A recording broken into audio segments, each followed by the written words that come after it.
We are up to the letter Dalet. What does the word Dalet mean in Hebrew? Door. And what does the Dalet look like? An open doorway, right? It's got that open doorway, wide open, okay? The word Dal in Hebrew means someone who is poor. When we say in the prayers, we say, Gomel Dalim. Hashem is the one who does kindness to those who are poor.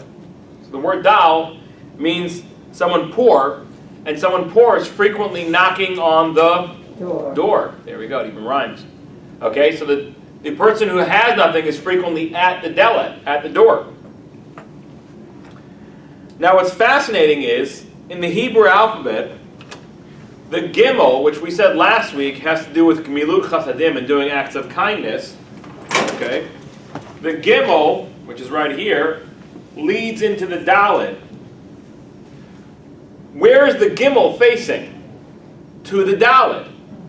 The Gimel, the giver, is running, and he's actually, the Gimel is, so to speak, running after the poor person. You see that? You see that? Right? The Gimel is sort of got a foot forward. He's chasing, so to speak, after the Dal, after the poor person. And this brings to a very, very important fundamental of Judaism.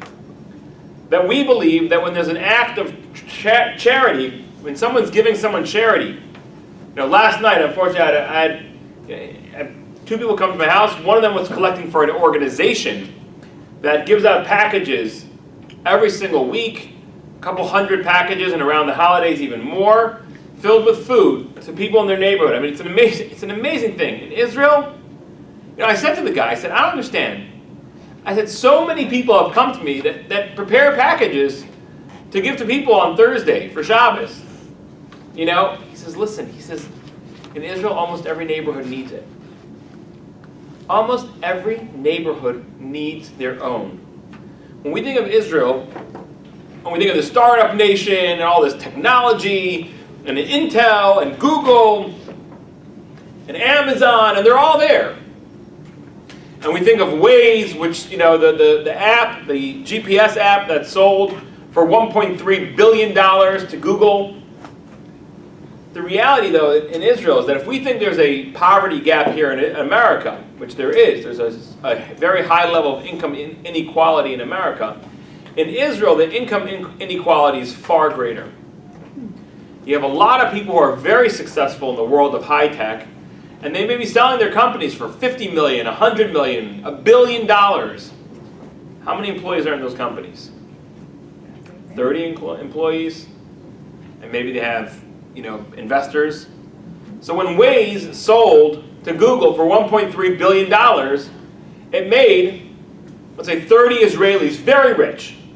Every person in that company, and these are all young people mostly, every person in the company at Waze came away with over $1 million, and some far greater than that. And of course, a lot of money went back to the investors who enabled them to do it.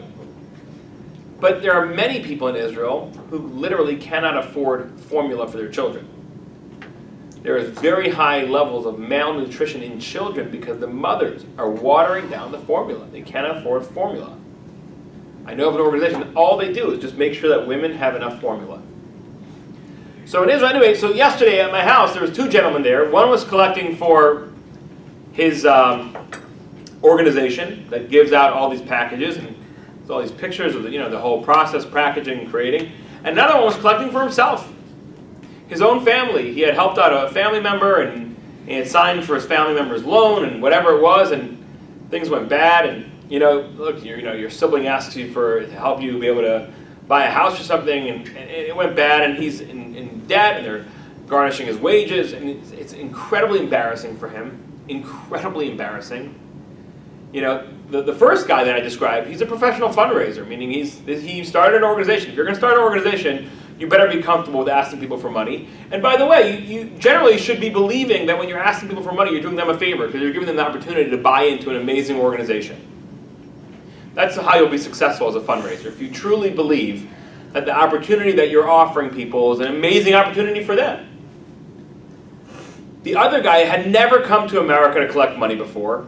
As a matter of fact, the people in his community had to raise money just to buy him a ticket so he can come to America and beg door to door. It's incredibly embarrassing.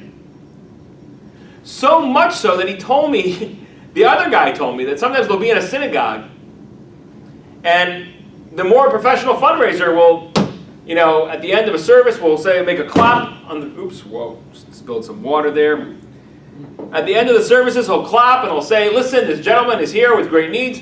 And then people come to give to him and he's disappeared. He's just so embarrassed. It's not normal for him.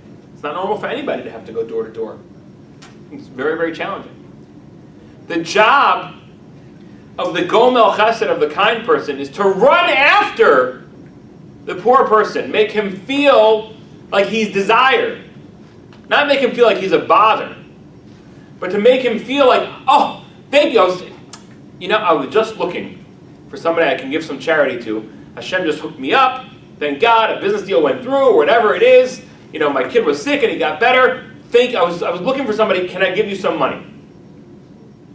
That's real Gemilut Chasadim, where the person doing the chesed, the gimel, is running after the poor person. It so happens to be that this week's Torah portion is exactly where that happens. This week's Torah portion is Parshas Vayera. The curtain opens with Abraham in incredible pain 3 days after a major operation, his bris milah. He's 100 years old. There was no anesthetics in those times. Okay, so it's a pretty significant operation. Let me just a quick word from our sponsor. Baruch atah Adonai Eloheinu melech haolam she'akol niyeh b'dvaro.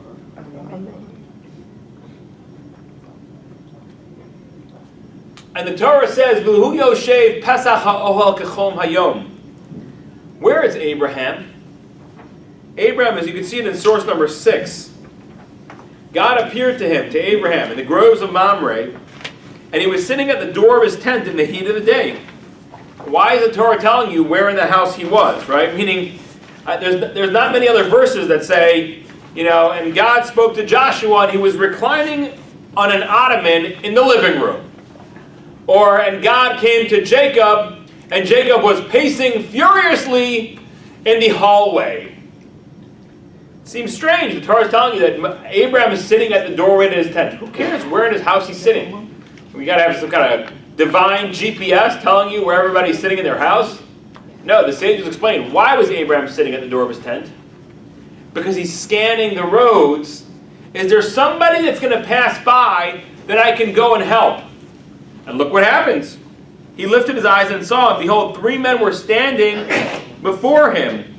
He saw them and ran from the door of the tent to greet them, and he bowed down to the earth. And he said, my master, if I found favor in your eyes, please do not bypass your servant.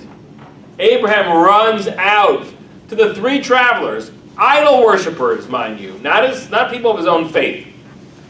But he doesn't see the differences that divide us. He sees the commonalities, another human being in need. And he runs 3 days after a bris milah. He's 100 years old. And he runs out to greet them and says, please come to my home. That, my friends, is Gemilut Chasadim. That's where the Gimel is running after the Dalet, the person who's poor, the person who has not. There's a lot of lessons over there in general. I'll give you another lesson.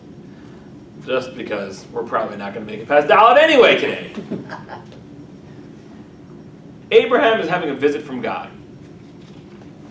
This is the only time in the Torah that we see, or one of the only times in the Torah, I think the only time in the Torah, that we see God, so to speak, coming on a social visit. There's no specific message that God has to convey. There's no commandment that he wants to give. He's simply visiting with Abraham because Abraham is sick. Abraham just had his bris milah 3 days ago, and Abraham's not feeling well, so God comes out to visit Abraham. Now here you are, you're Abraham. You're in the middle of talking to God. It's about as holy as it gets. You're having a one-on-one conversation with God. Now when we pray, we're having a one-on-one conversation with God, but it's not the same.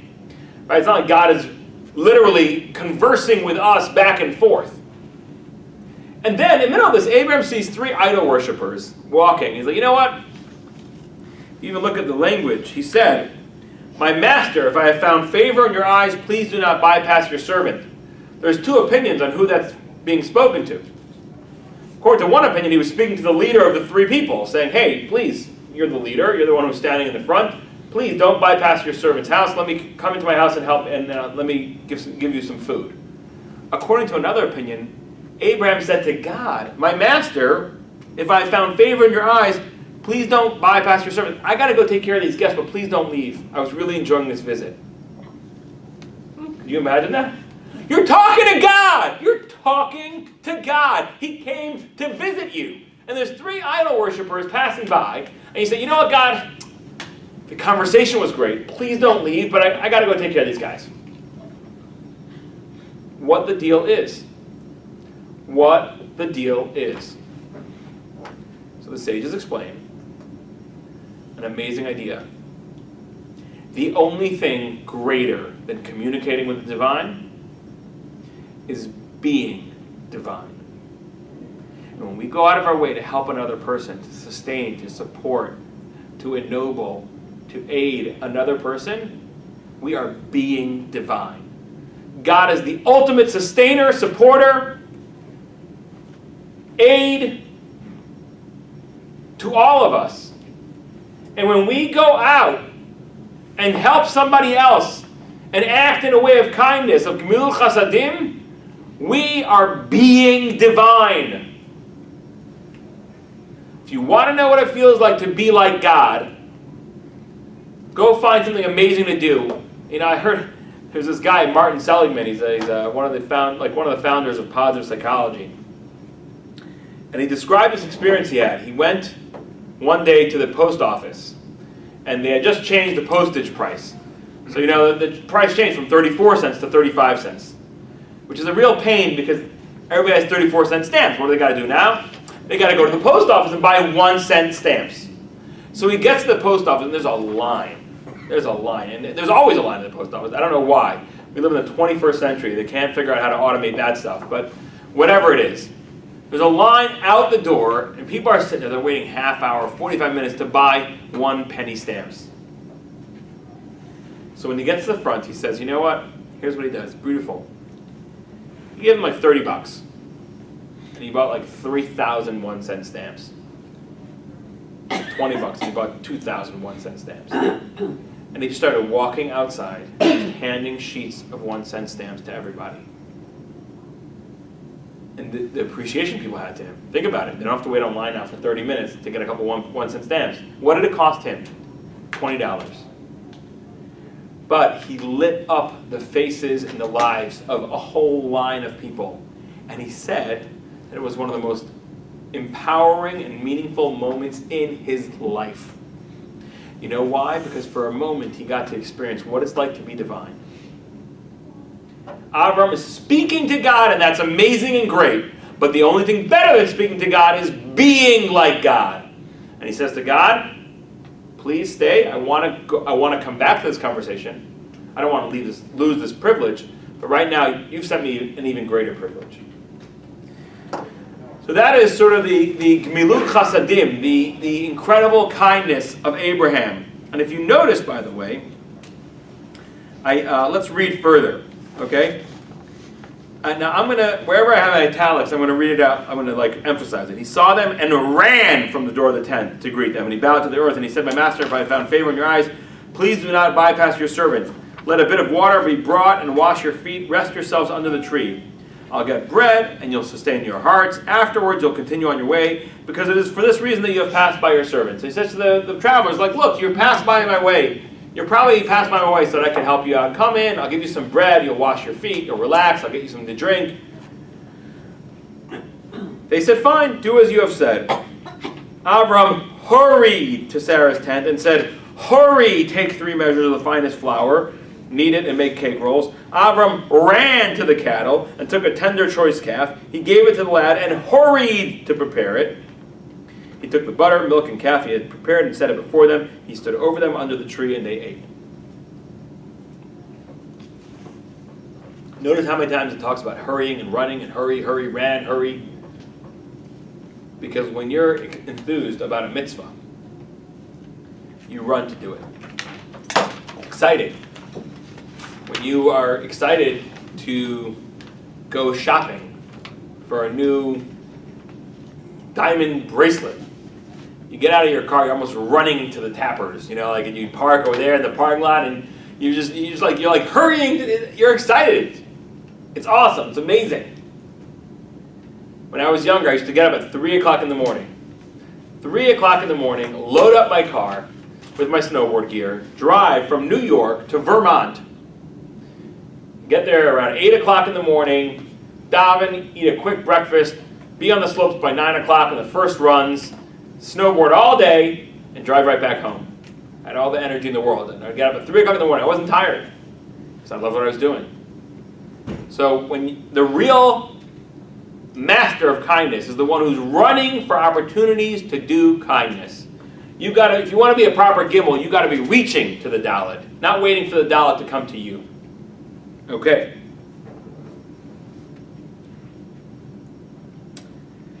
Next, let's look back at the gimel and the dalet.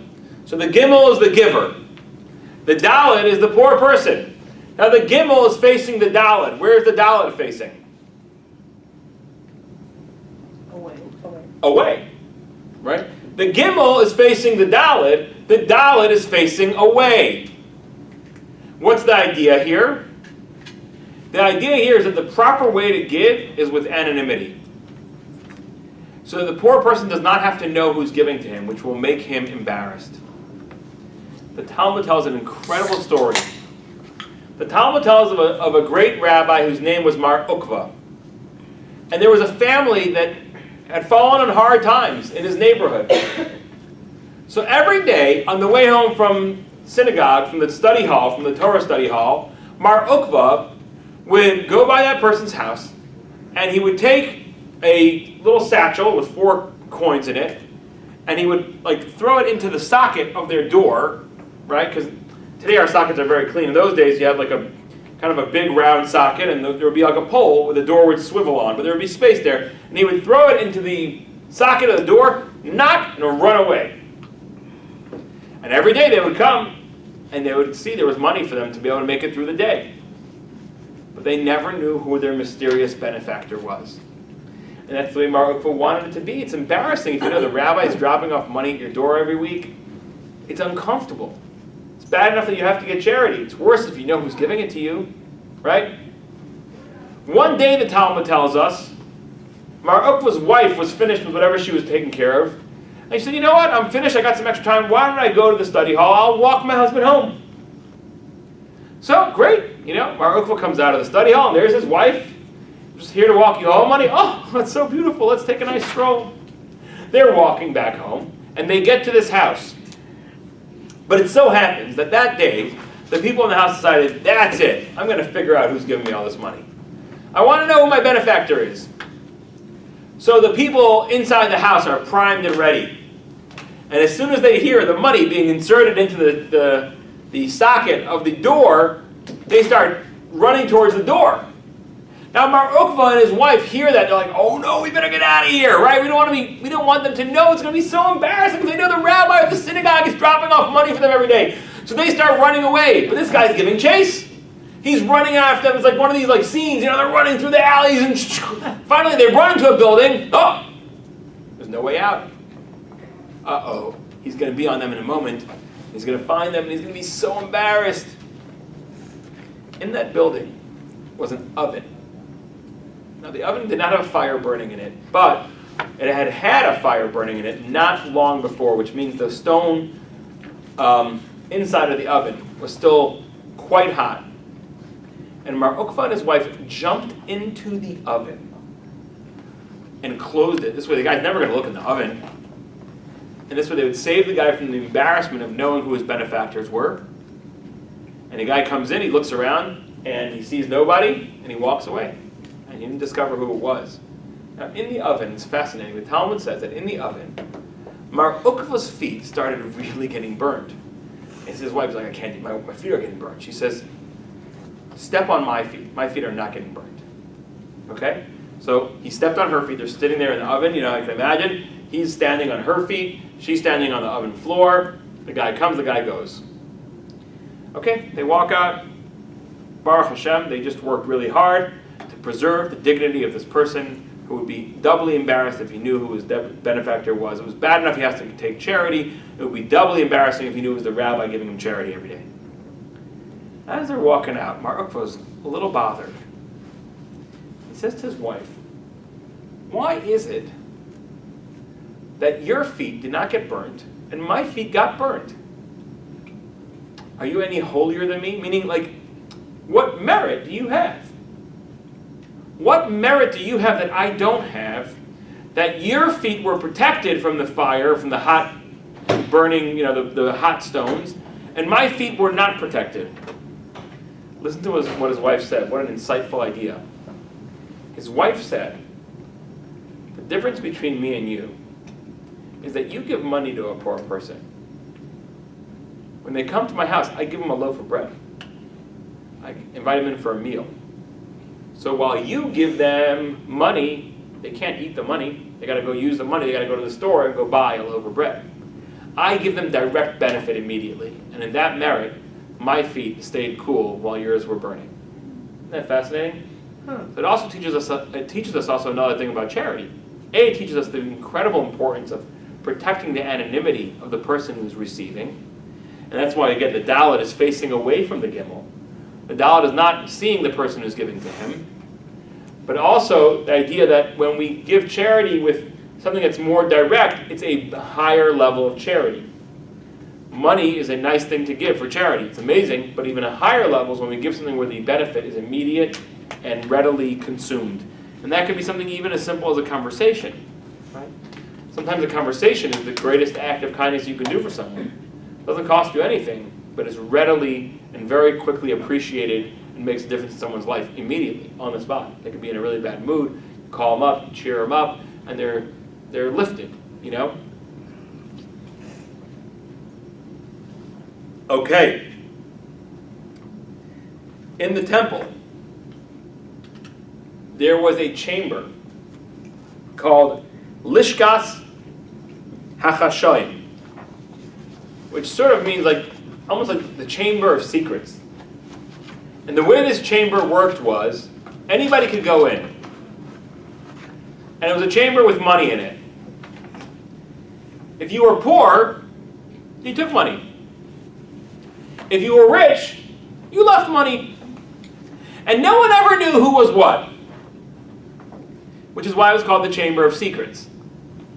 Because you never, ever know. Sometimes a family can be very, very well off, and then they have a bad turn in business, and they're literally don't have money to buy groceries, and yet they're still living in this huge house, 10,000 square foot house, and people will think, of course, look at them, of course, they're so wealthy. They're still driving an $80,000 car. But they've got nothing in their bank accounts and nothing in their refrigerator. And sometimes you have a guy who's incredibly wealthy but just chooses to live in a very, very modest way. I know of such people. I know of people who are incredibly wealthy. Talking about people who have millions of liquid cash. I don't mean like liquid cash, but easily accessible cash, shall we say. And yet they live in very simple homes and drive old cars. And, so you never know. When people go to the Chamber of Secrets, you don't know who's giving and who's taking. But it was a beautiful thing that they had that in the temple. And this way, everybody could go in with dignity and come out with dignity. Because you never knew who was a taker and who was a giver. Beautiful, beautiful, beautiful idea that they had that right in the temple. And one final story, just about this topic. There's an organization, it's an amazing organization, it's called Tomchei Shabbos of Rockland County.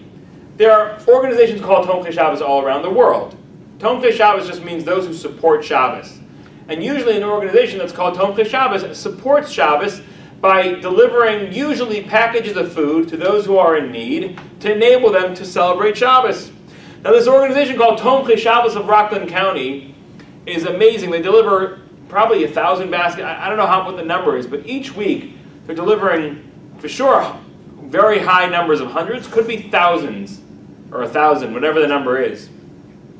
They have these big, strong cardboard containers, and in the container they'll have literally chicken and gefilte fish and challah and grape juice, and I mean literally like the cholent beans and meat for the cholent. I mean they're literally delivering Shabbos to people, and it's all incredibly secret. You never know who gives and who gets.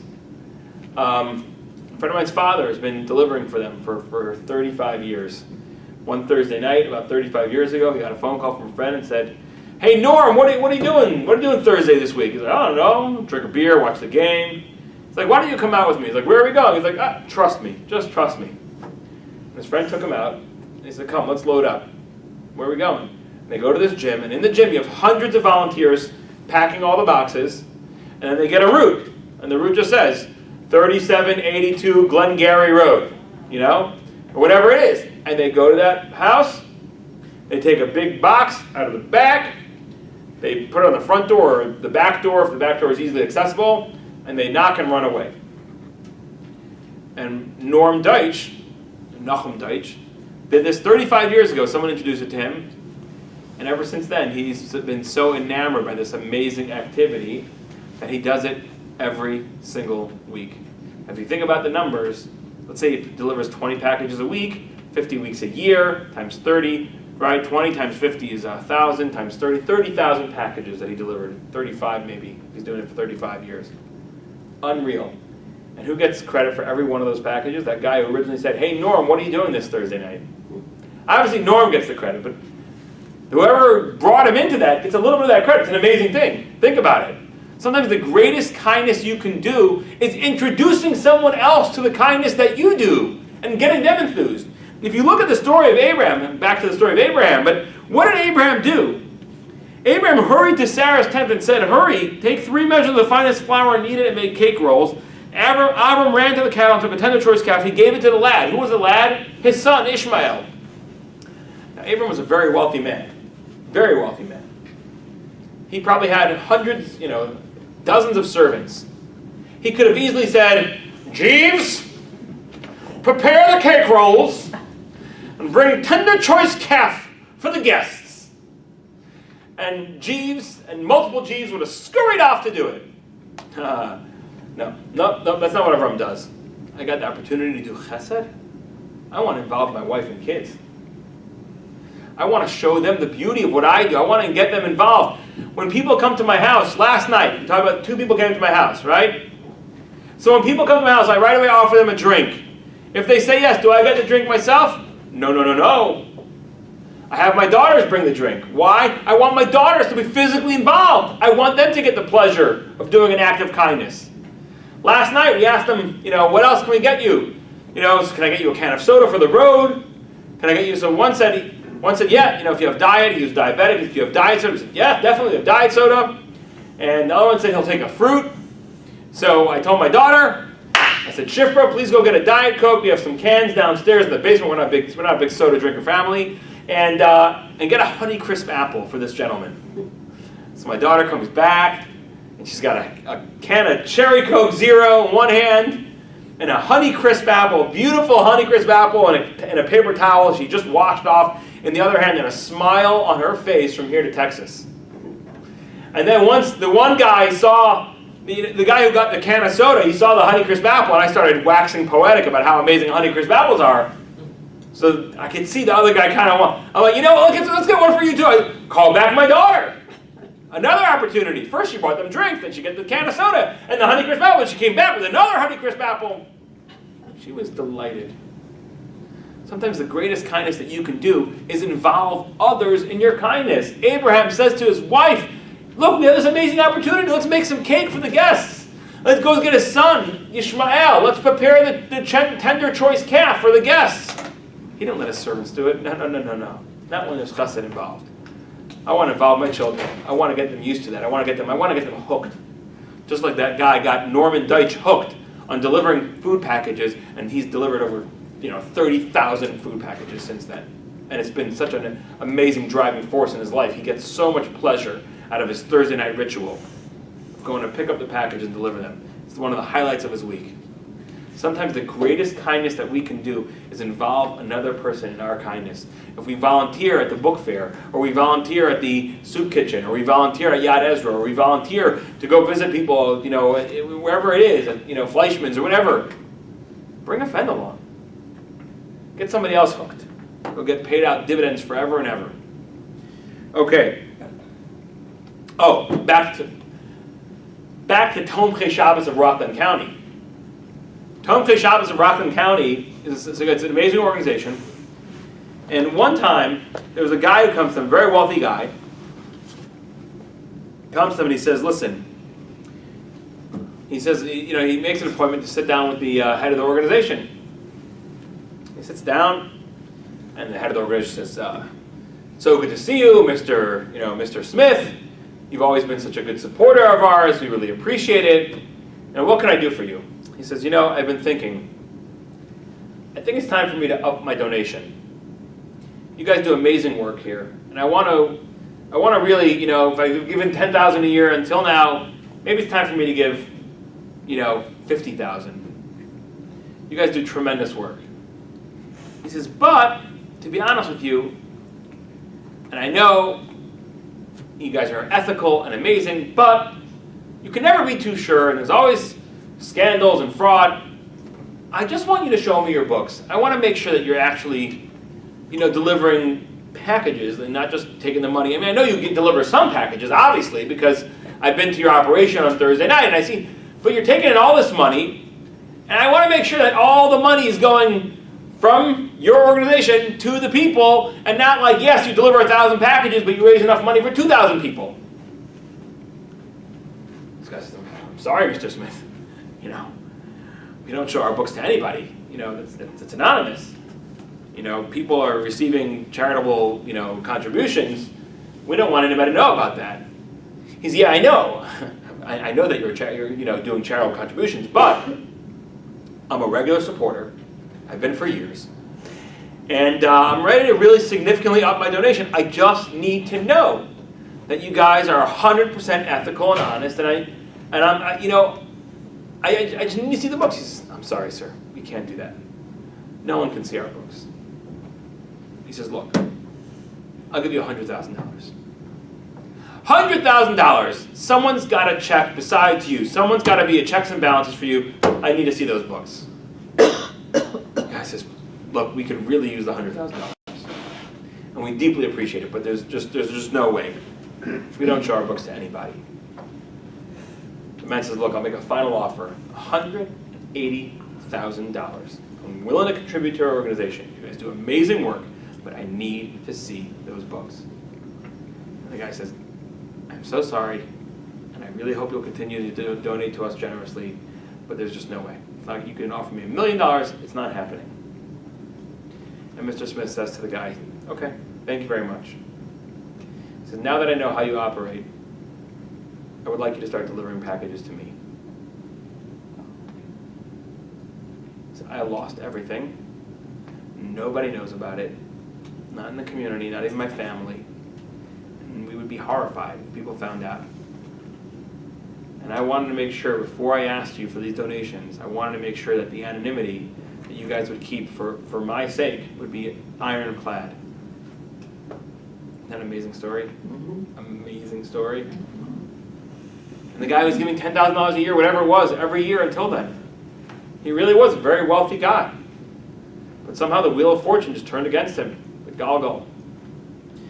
So the point is that anonymity is incredibly important when it comes to doing kindness. And as a matter of fact, Maimonides lists a list of 8 levels of kindness. The bottom one is where the guy, you're looking at him and you're, okay, fine, here, okay, you know what? You always bother me. Here. What does it take to get you away? $36? Here you go.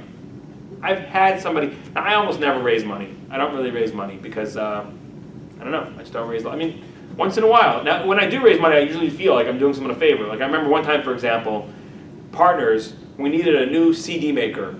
So, there's a machine that you put like a master CD in and it will spit out copies. And we used to give away hundreds of CDs every week. We still do it. Tuesday night at Partners, we give away hundreds of CDs. And we used to have a huge CD library. And God willing, when we move back into our building, we'll have the CD library. And people take hundreds and hundreds and hundreds over the course of the year. Thousands of CDs are distributed. And people pop them into their CD, their car. And they listen to Torah class. So we needed a new machine. It was about a $500 machine. You put one master in on the top, and it makes 8 copies or 10 copies, whatever it was.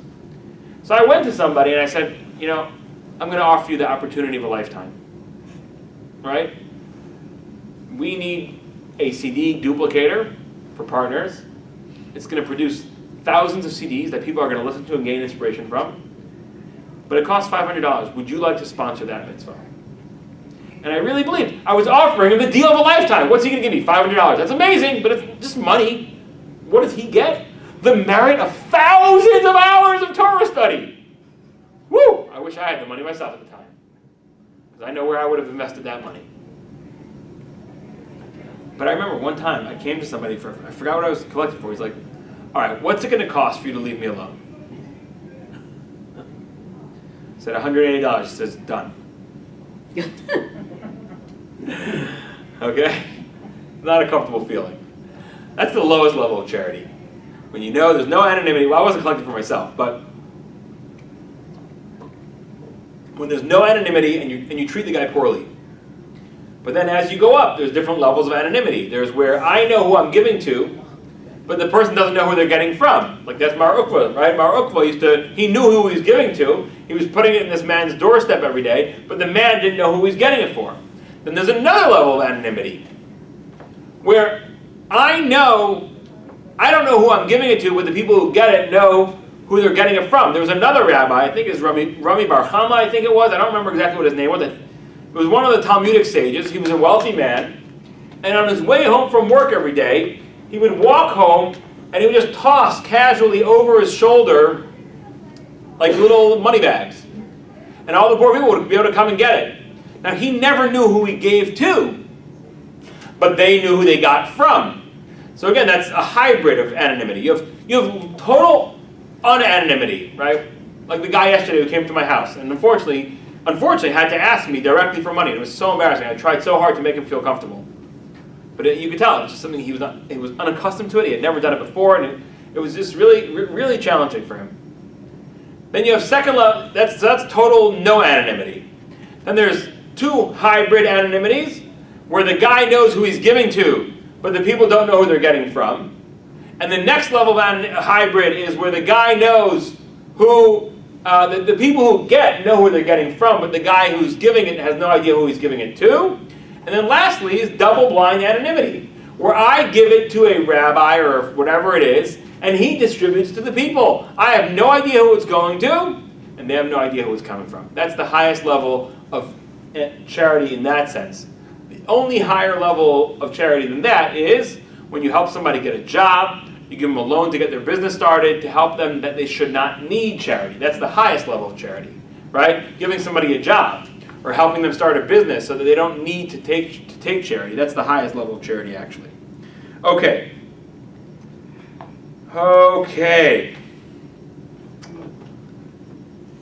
Number 4. Daled, which we've been talking about today, in case you forgot. This is really a class about Daled, in case you were wondering.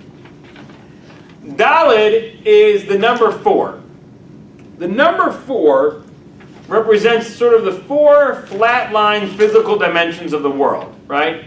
North, east, south, west. Without much depth, right? Depth would be, you have the x and y axis, and then you have the z axis, right? So it's more like the x and y axis of the world. So for example, if you look at the book of Genesis, the Torah says that this river came out of Eden, and it split off into 4 heads, and it went in all directions. The idea of sort of like the north, east, south, west ideas. We see that also in terms of like the 4 basic elements which the world was created from. Earth, wind, water, and fire, right? Before that was a band or a group in the 90s or 80s, whatever it was, that was actually, there's a Kabbalistic discussion about those 4 primary elements. Now again, obviously the world is much more complex than that. We've got mountains that are made out of rocks that are either igneous. You guys remember that word, igneous, when we learned in high school? Sedimentary. What else? Metamorphic. Metamorphic. There you go. Thank you, because I only remembered igneous. There we go. Igneous, sedimentary, metamorphic. Right? There's all kinds of things going on. There's helium and hydrogen, but the primary elements, so to speak, of the world are earth, wind, water, fire. Without giving it a lot of depth, these are the 4 basics. Now there are also 4 levels of our soul. Okay. Now there's actually a 5th one, but the 5th one is like super high, which we'll get. Maybe we'll get to later. The 4 levels of our soul are Atzila, which is emanation, Beriah, creation, Yetzirah, formation, and Asiya, action. It's ever more physical levels, like meaning God created us. God is all spiritual, no physicality whatsoever, and we are pretty much almost, we got a neshama engine, right? The engine inside, you buy a car, you say, what kind of engine does it run on, right? Oh, a 2.0, 4-cylinder, bi-turbo, or whatever, right? Or it's an 8-cylinder, it's a Hemi. What do we run on? We run on a piece of God, a piece of neshama. But other than our neshama, we are primarily a very, very physical being. And God is super spiritual with no physical components whatsoever. So how does it get from being God, total pure spirituality, to us? It sort of goes through different levels. And those are the levels. There's just the emanation from God, then it becomes a form of creation, that gets formed even more specifically until finally to the level of action where we can actually interact with the world. There are 4 levels of understanding the Torah. The pardes of Torah, so to speak. The orchard of Torah. The pardes stands for pshat, which is a simple meaning. You read the verse and whatever it says. And there's remez. There are things that are hinted to in the Torah. For example, last night I was studying with one of my partners, and we read about Aaron. And it says that when Aaron dies, the way God says to Moses and Aaron, it says it's time for Aaron to be gathered to his people. Now in the Torah, in no place does it talk about the world to come. I don't know if you know that. But nowhere in the actual books of the Tanakh does it say anything about Olam Haba, the world to come. Although that's a fundamental belief of the Jewish people. It's one of the 13 principles of faith, that there is a world to come. And there's reward and punishment in the world to come. That's why I hate when people say, oh, Jews don't believe in hell. Of course we believe in hell. If you believe in heaven, you believe in hell. Right? Now maybe what they mean is we don't believe that there's some dude down there with like a demon with horns and a pitchfork and, hey, turn Burnham, he's getting cold on the top side, That, we don't believe in that, but we believe in a world of either incredible bliss or incredible pain that is a result of the actions that we do here in this world. So in any case, but it's never referred to directly in the Torah. But when the Torah, for example, says, Aaron will die and he'll be gathered to his people, there's a little hint over there. If while we die, you just die and become organic matter and just decompose, then there's no gathering to anything. Just the Aaron dies and will decompose. But no, it says he will be gathered to his people, indicating there's already people up there, there's souls up there, and he's going to be joining his ancestors in heaven. So that's a hint in the Torah. It's not out there directly, but it's a hint. Next, you have drush, exegetically derived meaning. The word exegesis, means when you open up a text and you're able to derive different elements by comparing certain figures of speech and certain uses of extra words or whatever it is, and learning how to derive meaning from them.